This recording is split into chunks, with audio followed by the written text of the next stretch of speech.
क्रांती क्रांती क्रांती क्रांती बसवन क्रांती क्रांती क्रांती क्रांती क्रांती बसवन क्रांती क्रांती क्रांती क्रांती क्रांती बसवन क्रांती क्रांती क्रांती क्रांती क्रांती बसवन क्रांती. शरणू शरणार्थी, मी रसिका धामणकर नेहमीप्रमाणे आज सुद्धा तुमच्यासमोर उपस्थित झाली आहे. नवरात्राचा आजचा हा 5वा दिवस आणि आजची ही नवरात्राची 5वी माळ मी अर्पण करते महाशरणी मोळी गेय महादेवी यांना. खरं म्हणजे महादेवी हे यांचं मूळ नाव नाही आहे, तर तिच्या ह्या नावामागे एक खूप मोठा इतिहास आहे, जाज्वल्य इतिहास आहे. काश्मीरसारखं नैसर्गिक धनसंपदेने नटलेलं राज्य आणि त्या राज्याचा राजा भूपाळ महादेव, त्याची राणी गंगादेवी अगदी आनंदाने त्यांचं राज्य खूप सुख संपत्ती आरोग्य शांती असं धनसंपन्न राज्य त्यांचं होतं. ते स्वतः खूप आध्यात्मिक प्रवृत्तीचे होते दोघंही राजा राणी. त्यामुळे राज्यामध्ये सतत आध्यात्मिक उपक्रम आध्यात्मिक कार्यक्रम पूजा पाठ अर्चना हे सतत सुरू असायचं. या राजा राणीला एक पुत्र होता लिंगरती नावाचा. राजाची राजधानी मांडव्यपूर येथे राहून राजा राणी दोघंही सत्य शांतिप्रिय न्यायाने राज्य करीत होते. राजा भूपाळ आणि राणी गंगादेवी मुळातच पूजाप्रेमी आणि जंगमनिष्ठ असल्यामुळे त्यांच्या राज्यामध्ये सतत जंगम आराधना जंगम साधना पूजा अर्चना पूजापाठ हे सतत होत राहायचं. भारताचं खरोखर ते त्यावेळी नंदनवन होतं. खरोखर हा स्वर्ग होता. त्याच काळामध्ये म्हणजे 12व्या शतकामध्ये त्याच राजा राणींच्या समांतर एक मोठा बदल कर्नाटकात घडत होता, दक्षिण भारतामध्ये घडत होता. कर्नाटकामध्ये त्यावेळी महात्मा बसवेश्वरांच्या समता क्रांतीला सुरुवात झालेली होती. देश विदेशातून भारताच्या कानाकोपऱ्यातून त्या ठिकाणी शरणी येत होते. काही तिथे कायमचे वास्तव्य करून राहत होते, तर काही महात्मा बसवेश्वरांकडून लिंग दीक्षा घेऊन लिंगायत संस्कृतीचे ग्रहण करून आपापल्या प्रांतामध्ये जाऊन त्या ठिकाणी लिंग दीक्षेचा प्रसार करत होते. कर्नाटकामधली प्रसिद्धी ऐकून काश्मीरमधले जे राजा भूपाळ महादेवाच्या राजदरबारामध्ये जे 6000 जंगम साधू होते, त्या जंगम साधूंनी सुद्धा महात्मा बसवेश्वरांची कीर्ती ऐकली होती. त्यांच्या विचारांनी ते सगळे प्रभावित झाले होते. त्यामुळे थोडे थोडे जंगम साधू हळूहळू कर्नाटकामध्ये प्रस्थापित होत होते. असं करता करता 6000 जंगम स्वामी काश्मीरमधून कर्नाटकला आले, काश्मीरमधून कल्याणला आले महात्मा बसवेश्वरांच्या अनुभव मंटपामध्ये सामील होण्यासाठी, त्यांच्या महामनेमध्ये राहण्यासाठी.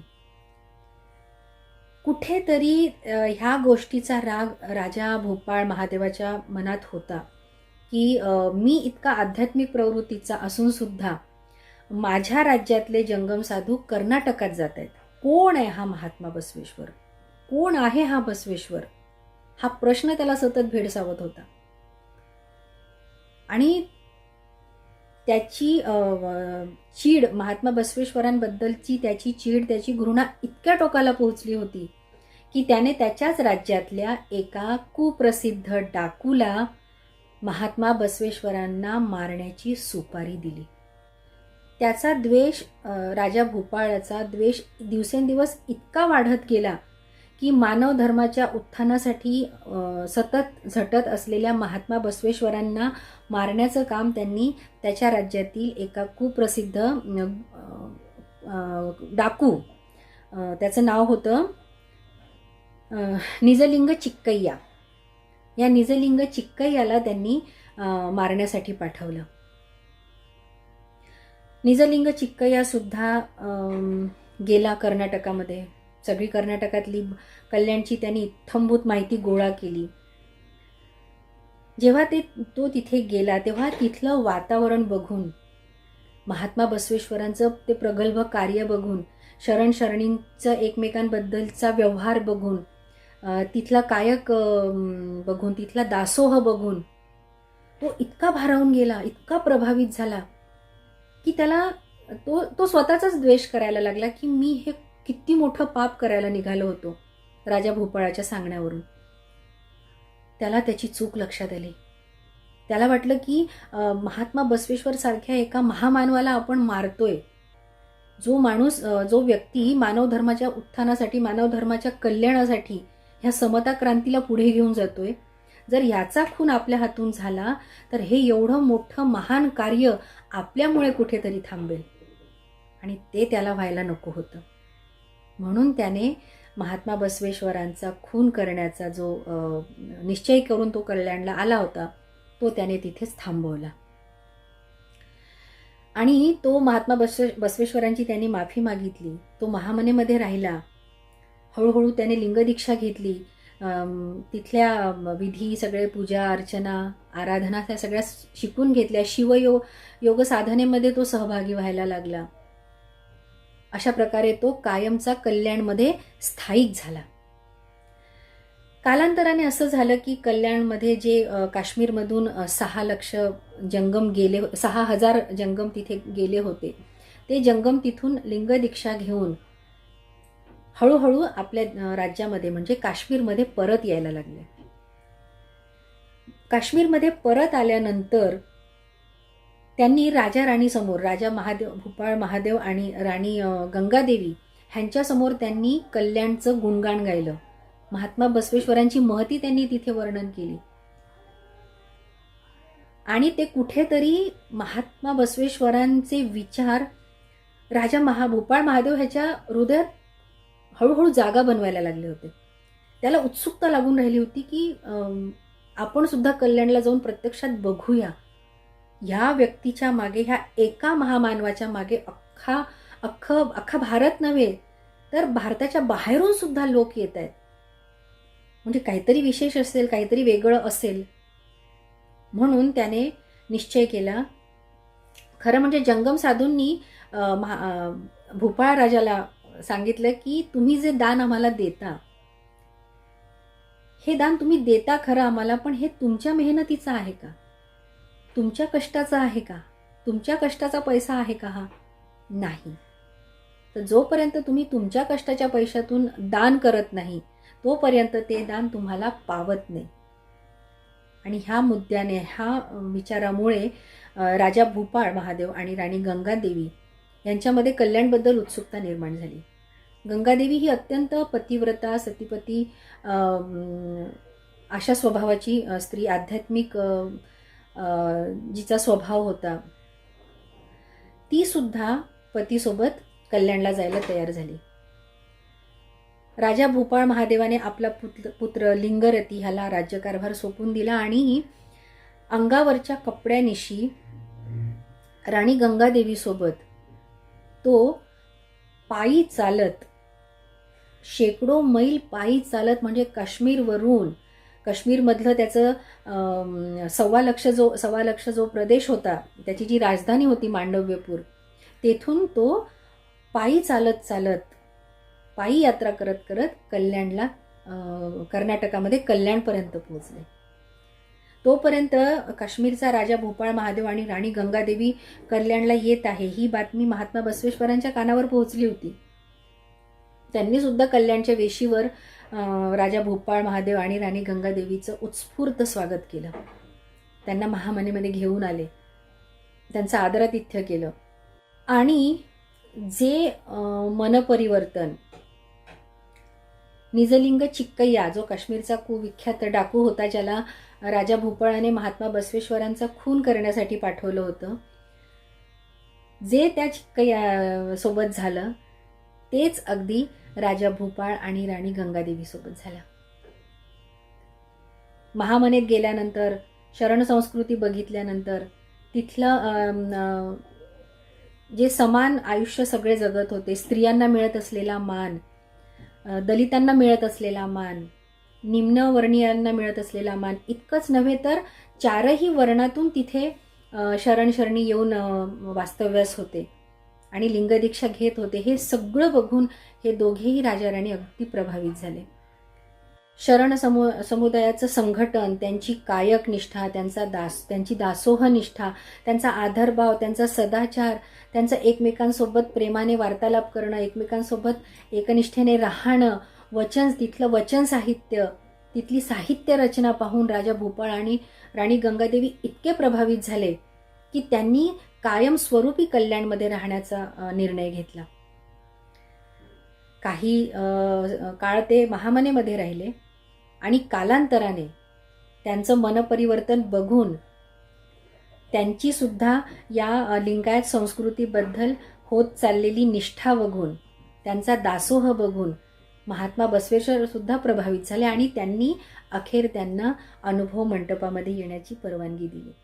अशा प्रकारे राजा भूपाळ महादेव आणि राणी गंगादेवी अनुभव मंटपाचे सदस्य झाले. दोघांनीही शेवटी शरण आणि शरणीचं जे जीवन कौशल्य होतं ते अवगत केलं आणि राणी गंगादेवी ह्या मोळीगेय महाशरणी महादेवी झाल्यात. महाशरणी महादेवी ही पती समवेत कल्याणमध्ये एक झोपडी बांधून ते राहू लागले. दिवसभर ते कायक करायचे. बरं, कायक कुठला? दिवसभर जंगलामध्ये लाकूड तोडून त्याच्या मोळ्या बनवून ते दिवसभर त्या मोळ्या विकायचे आणि त्यातून जो पैसा त्यांना मिळायचा, जो मोबदला त्यांना मिळायचा, त्याच्यामध्ये ते आपला उदरनिर्वाह चालायचे आणि त्यातून दासोह करायचे. दासोह म्हणजे काय तर महाशरणी महादेवी यांच्या हातची आंबील जी आहे ती अनुभव मंटपेमध्ये आणि महामनेत सुद्धा खूप लोकप्रिय होती. खूप आवडीने तो आंबील प्रसाद तिथले शरण शरणी खात असत. प्रसिद्ध होती महादेवींच्या हातची आंबील. महाशरणी महादेवींच्या हातची आंबील इतकी प्रसिद्ध होती की एकदा तर प्रत्यक्ष महात्मा बसवेश्वर त्यांच्या झोपडीमध्ये आंबील प्रसाद ग्रहण करण्यासाठी गेले आणि तृप्त होऊन त्यांनी राजा महादेव म्हणजे आत्ताचे शरण मोळीएगे मारय्या आणि शरणी महादेवी, त्यावेळी मारय्या हे घरात नव्हते, तर त्यांनी शरणी महादेवी यांच्या हातामध्ये काही सोन्याच्या मुद्रा दिल्या. त्यासुद्धा शरणी महादेवींनी नाकारल्या की हे धन आम्ही नाही स्वीकारू शकत, हे आपल्या लिंगायत तत्वाच्या विरुद्ध आहे, हे बसव तत्वांच्या विरुद्ध आहे.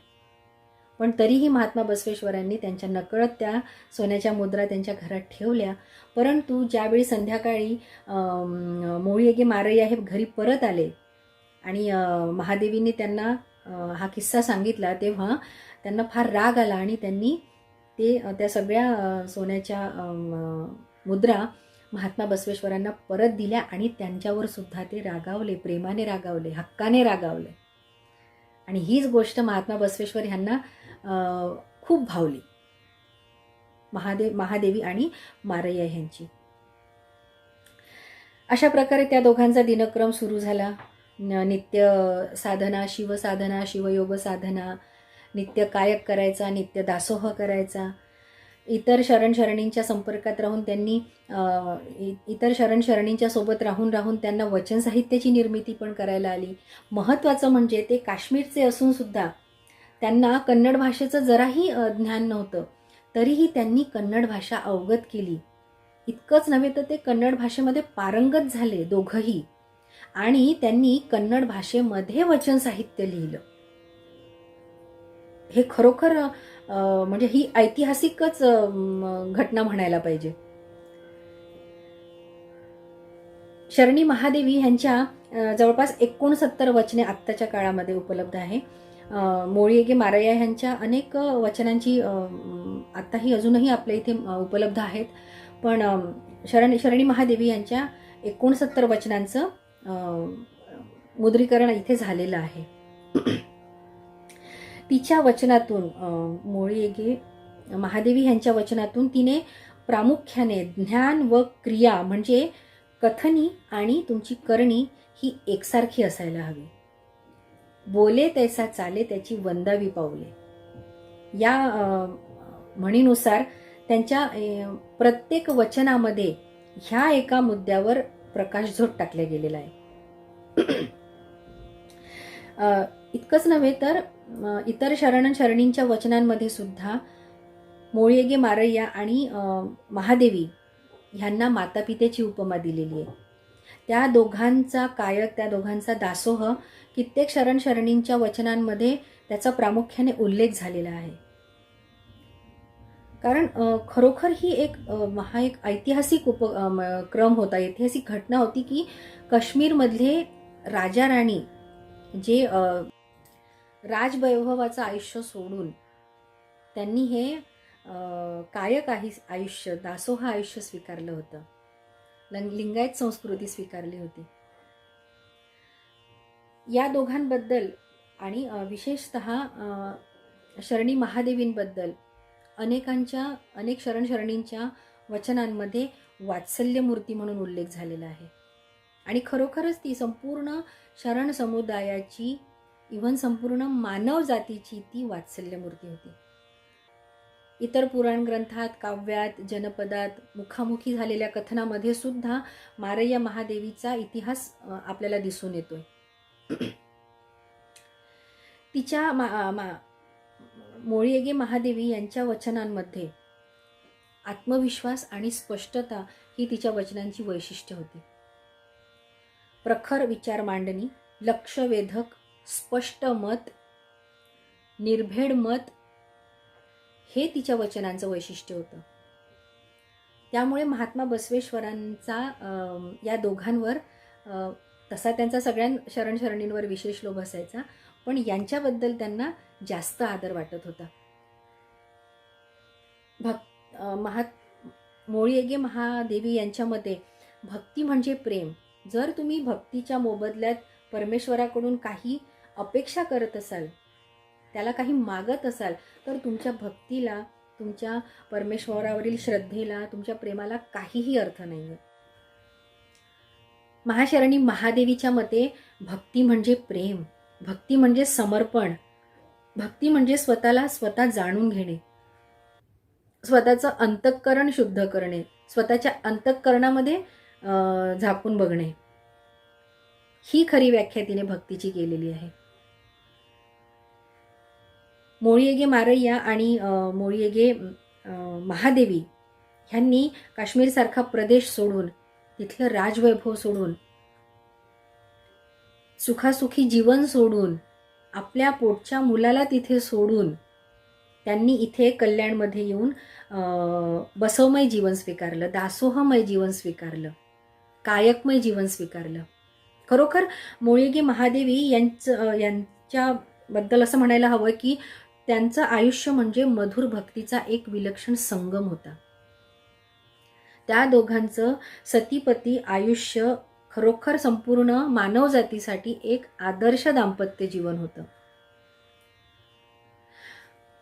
काश्मीर सारख्या प्रदेशातून जवळपास 1500 किलोमीटर म्हणजे शेकडो मैल त्यांनी पायी प्रवास करून कल्याण गाठलं होतं. ही खरोखरच ऐतिहासिक घटना नाही आहे का?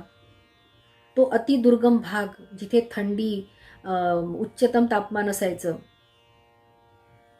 अशा प्रदेशातून ते आपलं सगळं राजवैभव सोडून, आपलं सगळं कुटुंब सोडून, राजघराणं सोडून ते कल्याणला येतात.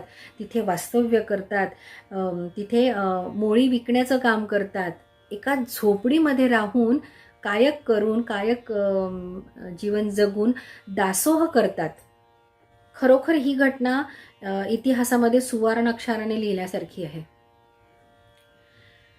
कल्याणमध्ये होणाऱ्या क्रांतीनंतर जी प्रतिक्रांती झाली, त्यानंतर संपूर्ण शरण समुदाय तिथून विखरल्या गेला होता, संपूर्ण भारतभर विखरल्या गेला होता. कारण तिथे जे शरणांच्या कत्तली होत होत्या कल्याण क्रांतीनंतर, त्यानंतर वचन साहित्य घेऊन नागम्मा, गंगाम्मा आणि चन्नबसवण्णा हे उळवीच्या जंगलाकडे निघाले होते. तर महात्मा बसवेश्वर हे कुडल संगमला गेले होते. अक्का महादेवी, अल्लम प्रभू हे शैल पर्वताकडे गेले होते. पण ह्या राजा राणीने म्हणजे आत्ताचे मोळयेगे मारय्या आणि मोळयेगे महादेवी ह्यांनी कल्याण न सोडण्याचा निर्णय घेतला आणि ते कल्याणमध्येच राहून तिथे असलेल्या शरणांना सांभाळत होते, त्यांचं पालनपोषण करत होते, त्यांची सेवा शुश्रूषा करत होते. भयान चित्र, तिथली भयान परिस्थिती, शरण शरणींची झालेली वाताहत, जळलेला अनुभव मंडप, जळलेलं वचन साहित्य, त्या वचन साहित्याला सुरक्षित ज्या शरण शरणींनी ओळवीच्या जंगलकडे घेऊन गेल्या होत्या, ह्या सगळ्या गोष्टींचं वर्णन त्यांच्या कित्येक वचन साहित्यांमध्ये आपल्याला दिसून येतं. माझ्या ह्या स्वर्गमय असलेल्या कल्याणची एका राजाच्या महत्वाकांक्षेमुळे, एका राजाच्या वाईट हेतूमुळे काय अवस्था झालेली आहे याचं विदारक वर्णन या दोघांनीही आपल्या वचनांमध्ये केलेलं आहे. आणि त्यावेळी त्यांनी महादेवाला ही आराधनासुद्धा केली की मला सुद्धा आता अशाच एखाद्या कोपऱ्यात तुमच्या चरणी स्थान द्या.